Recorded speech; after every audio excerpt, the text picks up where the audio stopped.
Welcome back to the channel. Welcome back to another episode of the Freshman 15 College Football Podcast with me, LP Cruz, talking college football in about 15 minutes with Tyler Moore. And tonight it will not be 15 minutes. We got a lot to discuss, Tyler. So much going on. It's been about 2 weeks since we last got on the podcast. But a lot happened in the last 2 weeks. A couple stunning shockers also. And I think tonight we got some CFP bracketology. Is that right? Yeah, that is 100% correct, because I think I'm more intrigued with that right now than the past 2 weeks and then this week coming up. That bracketology that's where it's at for me this week. Agreed. So I'll tell you what we're gonna do is we're gonna hold that for the last part of the show. Again, this is gonna be a boomer of a show. So grab a snack, drink, popcorn, grab something you like, and hang tight with us because it's a lot to discuss. Now, I know that we have been on for a couple of weeks. Did you happen to kind of check out the some of the games last week? Yeah, so the big one I watched was the Ole Miss. Was it Ole Miss LSU? No, Ole Miss Bama. Yeah, Ole Miss Bama. Yeah, Ole Miss Bama. I watched those SEC games, and we're gonna get to that a little bit later. But it's been kind of lackluster. But like we said, coming up into this week, it's big for the teams that are on the cusp, and that's what I'm really excited for. We'll get to that a little bit later, but yeah, like you said, it's been a little lackluster. But we had Indiana getting their first big win. This is the first time they're ranked in the top 5 since 1967. So good for the Hoosiers, man. And the Big Ten reigns supreme. 4 teams in the top 5. So kudos to them. Being dominated by SEC. College football has been dominated by the SEC lately. For 2 decades, it seems like 2 decades now, since Nebraska was big in the 90s. And it's good to see Big Ten throwing their weight around right now. But yeah, how about you for last week? So I tuned into the same game, LSU Alabama, and I don't want to get too CFP deep into it, but it felt like almost an elimination game for somebody, depending on who you were. I think going into that game, I think it was kind of laid out there for Alabama to kind of dominate it, just given all the weather, the conditions, whatever. Getting dominated in the trenches the way they did by Jalen Milroe, who had 200 yards rushing, 4 touchdowns. Mm-hmm. They had 6 touchdowns, none passing. So it was down your throat nonstop. And you can kind of see on the early drives too, they were kind of getting those dirty yards, pushing forward Justice Haynes. And then you allowed Miller to kind of bust it wide open. I think he had a 80-yard run, went for 45 yards. It was over and over and over and over again. And they were running quarterback power. And it was busted wide open down the middle every single time. I just think for LSU, so I think going into the year, we had certain quarterbacks on our list that we thought, oh yeah, he's gonna be pretty good, good prospect, good player. Brady Cook, Garrett Nussmeier. It's just not panning out for him. It's not panning out. And the one thing was the interception that he never saw the guy in the middle of the field.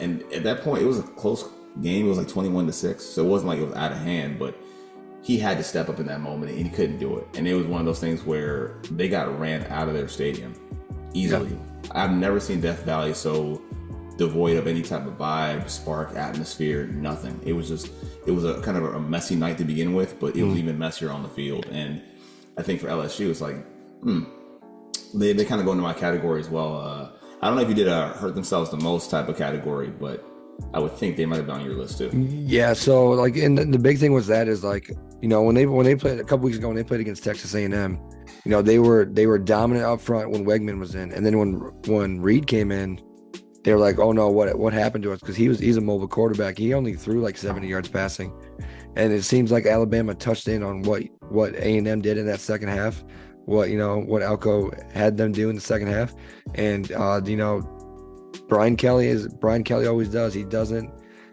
I know we make fun of that, Lane Kiffin does the same thing, but Brian Kelly he doesn't adapt, and his teams never do adapt well. And that was kind of a punch in the face, because I think they're ranked 6th or 7th in the SEC now. I don't think there's any shot for them to get in. Yeah, man. They're pretty cooked, I think. And just to kind of segue into hurting themselves the most last week, it's got to be LSU, right? With 3 losses, it was a long shot anyway, but now you can pretty much kiss it goodbye, because now down 3 L's, 6th place in the SEC, it's just not going to work. And they were kind of in playoff mode. That was the de facto playoff game. You had to win to kind of help yourself out a lot. And again, just how you handled it, the run game was terrible, but also, again, just how the quarterback played too. It's just it's all kind of symbolic, like the interception. Like, like you don't see the bigger picture. Like the players themselves as a whole, not just Nussmeier, but all the players didn't see the bigger picture. So you're kind of throwing your playoff hands into somebody else who now has control of it, that being the committee. And that's terrible. And even now you look back at some of their losses, they look even worse in hindsight. The USC loss is probably one of their worst losses because of that. Plus South Carolina as well. It's just, I mean, I think they're already dead, but then you got Vandy, who I think could probably sneak them on the 23rd too. So it's like, it's over. I mean, I think it's over. They kind of killed their own stock the most. Now, was that like an upset pick you had last week? No, I think I was pumped because it was my birthday weekend last weekend, and that was the only game that I was like, oh, I got 4 games. This is what I want to happen, and I was like 3 of 4, and I was like, man, I was so mad. I don't know why I put all my faith in Brian Kelly, but it is what it is. So you know what game I had, and I didn't tell you about it earlier, and I should have, but the one game that I thought could have been an upset was BYU and Utah. No. And the Holy War, right? And so I'm crazy, but I sat there, watched the game late night, and it was as ugly as you would think. Because as I'm watching, kind of like previewing the game, kind of taking my notes, I was like, I know their quarterback isn't very good. Although he has 2 good receivers, Lassiter and Chase Roberts, he's not very good. Plus, Utah has like a lot of size on the outside. Like they're very big on the outside. And it took all that they had, man. Like just kind of hanging in that game. Plus, they played a backup quarterback for Utah who looked confident. I felt like we joke on Cam Rising, but Brandon Rose gave him a lot of spark, a lot of energy. Like they felt inspired by having him on the field. And they were just talking crazy about him all practices and stuff. But it came down to like a crucial call at the end where they called like a defensive holding on like a 4th and 10 where it would have been game over. I went back and I watched it, and people are like up in arms about it. It's the right call. Like 100% the right call. I know Joe Clapp's talking about, well, it's inconsistent. It really wasn't. Like the game was called pretty down the middle from what I thought. But I mean, it was just a tough call at the wrong time. But even then, Ratzlaff, who I don't really like that much as a quarterback, hit a big throw to Chase Roberts to kick the field goal walk-off style. But it was close, man. Man, it was close. Man, it was close. So that was my upset pick. To turn the page of this week, I know you want to talk about bracketology as well. That being said, though, should we cover our upset picks first or circle back to the bracketology piece? No, let's do. Yeah, you can go ahead and do your dang it! It's like it's about your upset pick first. Sorry about that. You're all good, man. So, all right. So this game for me, I use the term upset in air quotes because I don't think it's organic in a sense, and I'll kind of explain why. So you look at the calendar; it's kind of weak a little bit. You have some teams are on, as we say, PTO, right? Alabama's playing Mercer. Purdue, I think, plays your guys this week, correct? No, we got Northwestern this week. Ohio State's got Northwestern, yep. And Penn State, but both of you guys, you and Penn State are up like 28.5. Like, I mean, it's not even close. So there's no real game to watch. The only thing that feels like an upset, but again, it's not organic, is Georgia and Tennessee, which I think is unfair. And I'm hearing like weird reports back and forth that Nico will play, he won't play. The guy has a concussion. I don't see him playing the very next week. It doesn't seem likely at all, which kind of plays into the hands of Georgia because now you take one element out of the Tennessee offense, which is kind of watering them down. You got Gaston Moore playing over Nico. And it's funny because I think this is a game where Tennessee probably would have smoked them with their quarterback, but because it's not there, it opens the door for Carson Beck, who has been playing like crap for the last 4 weeks. Yeah. I mean, really bad. And I think Tennessee's improved on defense too, like over the past couple of years. But being able to kind of sneak a team now without their quarterback and you're playing in Athens, it just seems like they're going to win the game based on not having their quarterback, unfortunately. And Carson Beck gets to skate by based on, again, not having your quarterback, man. Because what are you going to do? You can't run the ball 40 times on Georgia with Dylan Sampson. It doesn't make... Right. I don't think it's a formula to win the game. I think you have to challenge them deep with your receivers. But without your quarterback, man, keeping them honest in the front seven, I think it's tough, man. And I think, unfortunately, the Georgia gets to kind of skate by without playing the quarterback. So, yeah, I'm going to give them the upset with an asterisk. So my upset picks, So that one right there, the game you just called was going to be my game of the week because that's huge for the bracketology. But my upset pick is we're gonna do something that I always talk about like at beginning. I talked about all last season, and we talked about the beginning of this season, and we kind of like let them go off because the rest of that conference is down. I'm gonna say Pittsburgh's gonna beat Clemson. We're gonna knock them out of the top 25. There's no hope for them to get him anyways. Because SMU is leading top of the ACC, you have SMU and you have Miami. And Clemson's not getting in anyways, but I just want to stick that dagger into Dabo Swinney one last time. Give him no more hope, and I'm going to take Pittsburgh over Clemson for my upset pick of the week. So have you seen why? Okay, so peep game on this one, right? So you have your bracketology. Okay. I have mine, unfortunately, in favor of Clemson, and I'll tell you why. Oh, so we just flipped. We just flipped on this. Yeah, we flipped it. Okay. We definitely flipped it. So here's why I say this, right? Here's why. I do agree with you. SMU is the clear runaway favorite to at least have their first spot in the ACC title game. Like, they're going to get in. They're obviously going to get in. Not worried about that. And the team who I say might have hurt themselves the most, I said LSU because that was their last stand. Miami actually the one who hurt themselves in another way. And here's why. They opened the door, basically. Like, if all things considered, they all tie at 7-1. So between them and everyone else in the conference are tied 7-1. They'll be tied 7-1 along with Clemson, right? Here's the thing. With that considered, what's probably going to happen is this, and I did kind of the numbers and I ran it back as of today before games start this weekend. Here's a tiebreaker for the ACC. Here's how it works. It's basically saying, hey, out of the teams you played within the conference, whoever has the best win-loss record of the teams you played within your conference, you get the bid. So if you guys are 7-1 and that seems to favor Clemson or Miami, they get in. As of today, the percentage is 40.7 to 38.9 in favor of Miami. So it's this thin of a margin. And I know it's 3 games left for some teams, but it's super, super thin. Okay. On the flip side of that, you got to remember, Miami played Cal, right? Cal's 1-4 in the conference. Cal has 3 games left and they suck. And their last game of the season is against guess who? SMU, who is sure to drag down their percentage. So what could happen over the next 3 weeks or so, it could actually drag them down. So their percentage of wins against the conference are going to look kind of bad. Plus, if you're Miami, right, and you don't get into the ACC title game, and let's pretend that SMU wins, just assume that they win. What now happens is, or even SMU loses to Clemson, which could also happen. Assuming that happens now, you have a SMU team with a strong resume, right? A very strong resume. Clemson is an automatic bid. You also have to look at Miami, and Miami playing that, cardiac style is going to screw them later because you have tight games against VTech, Duke, Cal also, right? You did like a 1-point game against Cal. Yeah. So I think Miami actually, they go from a Cinderella to almost being on the outside looking in because, again, if things break the wrong way for Miami, they now allow things to kind of swing back the other way. But again, it's all dependent on, like you said, if Clemson can handle business at Pitt. Yep.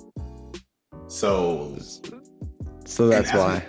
That's why I'm saying if Clemson wins this game, if you're Miami, hold on to your ass because I think it's going to get real tough. And if we can kind of go over the matchups too. Well, you mentioned Indiana, you mentioned Penn State, you mentioned Ohio State, right? Yeah. They're all getting in. Yeah. Well, maybe that's the thing. So when you joined this Zoom call, I was looking up with the CFP, are there still conference championship games? And ESPN gives you an article. I'm not even going to read it real quick, but it says the College Football Playoff Selection Committee will no longer use conference championships as one of its tiebreakers because the new 12-team format guarantees bids for the 5 highest-ranked conference winners. So I don't even think that they really even care about that, but it's just for like the seeding of it. So this is why like the Georgia Tennessee thing is so big for me.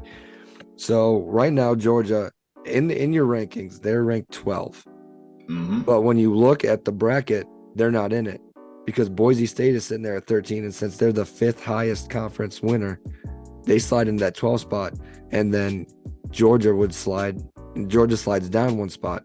So that everyone wants to see what Boise State want. It's back to like, what is this, like 2010, 2011 when they're sliding in here. So we get that kind of thing. But that Ohio State plays Indiana coming up next week. Right. That's going to be everyone's game of the week. 100%. So you talk about strength of schedule. Indiana hasn't played anybody. They really haven't played anybody. No. So now they get their one big game against Ohio State. Let's say Ohio State beats them by 17. How far does Indiana drop back? And is the CFP licking their chops to say, hey, Georgia lost to Tennessee, but they can still be. We can have a 3-loss SEC team sitting in the CFP.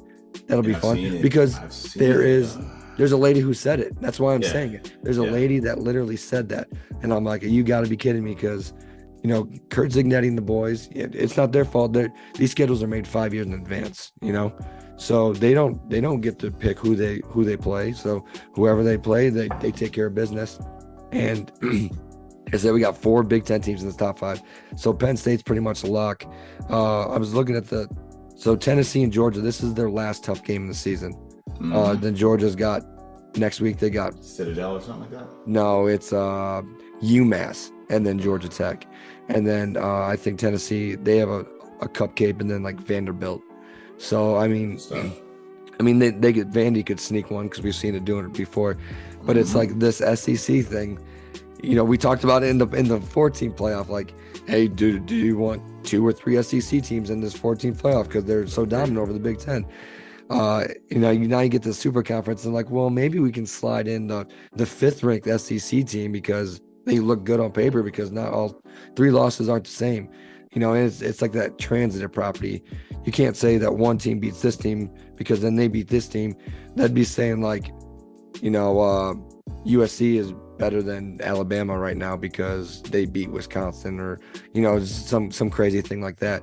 But like this bracket, because I have it right here on my computer. You're not gonna be able to see it, but it goes. Where did I have it right here? So as of right now, week 12, Notre Dame plays against Tennessee. Boise State plays against Ohio State. Alabama plays against Indiana in Bloomington, and Ole Miss plays against Penn State in Penn State. I mean, you cannot ask for.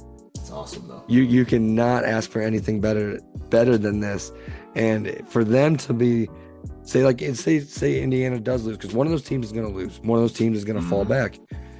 You cannot say, well, Georgia, they lost to Alabama and Texas, and we're just gonna, both those teams are ranked. We're just gonna keep them at the top.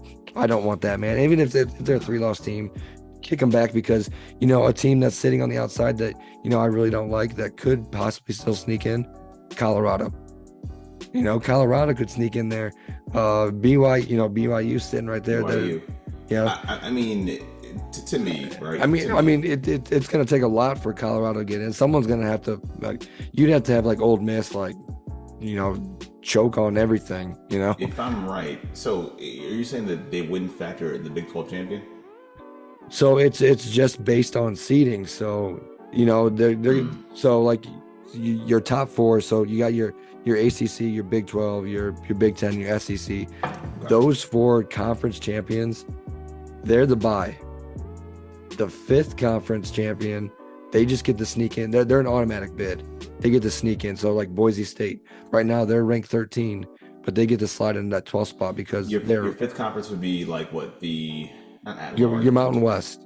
It's gotcha. Gonna be your Mountain West. Mountain West. That's going to be the one. So there's a path for Colorado to win the Big 12, right? I was getting there, but I didn't get it to look at their schedule to see what it is. But I mean, it's very possible, because I'm trying to think of it. Yeah, what is it? I mean, wouldn't that be something though? Just they actually were able to pull that off. Yeah, because I mean, you and I at the beginning of the season, we were talking like Colorado not even winning 6 games this year. I mean, they're 7-2. They're bowl eligible. I mean, props to them. They took care of business. But for them to possibly win and sneak in, and like you said, when we were texting back and forth, we get to see, if that happens, we get to see Showdown on the big stage. And have to prove it. we get to validate whether everyone was right or wrong about him and about Deion's coaching style and stuff. And that's the best thing about it. And again, even if they were to, let's say, win the conference, playing against BYU, I have a hard time keeping BYU out. I mean, but you can say they haven't played anybody, and I guess that's kind of part of what this is too. But taking out a one-loss team like them, for example, and putting a team with 3 losses in the SEC seems kind of tough. Even to Miami as well. Literally Miami also. I find that kind of tough, man. I see what you're saying. They could backdoor team in the SEC. Yeah. I don't want to see it. I really don't do want to see it. I don't know, man, but is it possible? Yeah, it's possible. Hold on, I'm going to look at these rankings real quick instead of the brackets. I actually want to look at the rankings because they're different. So, top 25. This is what I'm curious to see. I can pull it up on my phone, but oh, my bad. Okay, so right now they have Oregon 1, Ohio State 2, Texas 3, Penn State 4, Indiana 5. BYU is 6.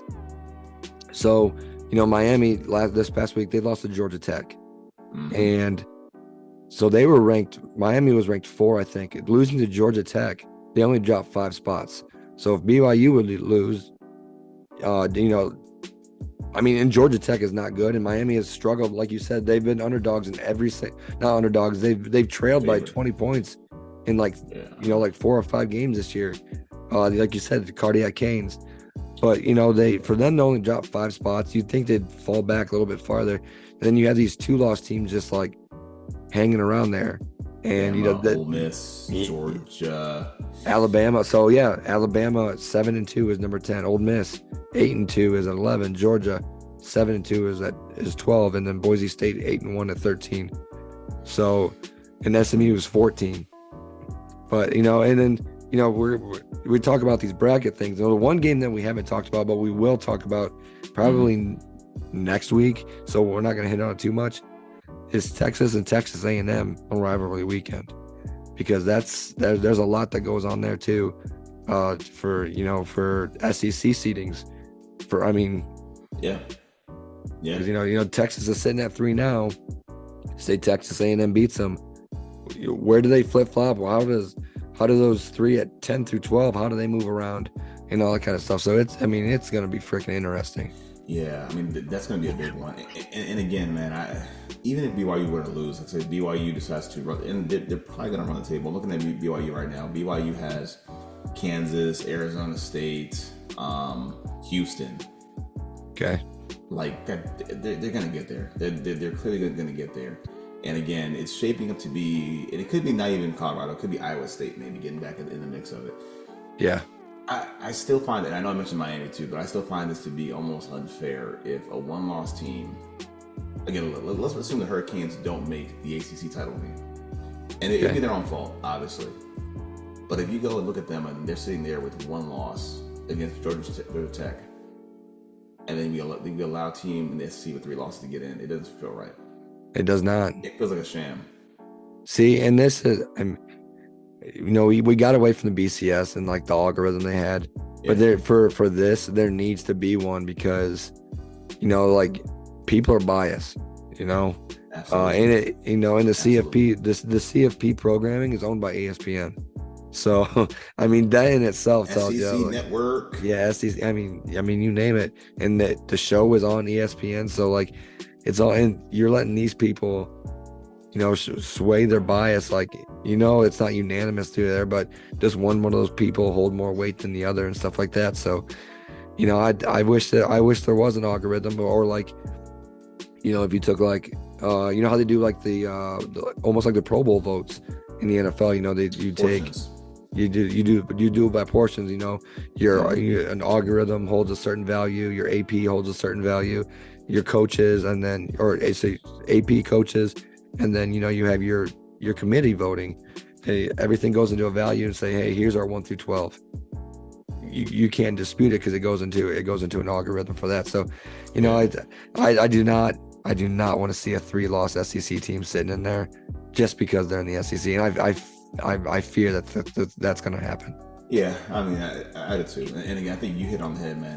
ESPN runs a lot of this stuff, so Yeah. of course, the worldwide leader in sports narratives.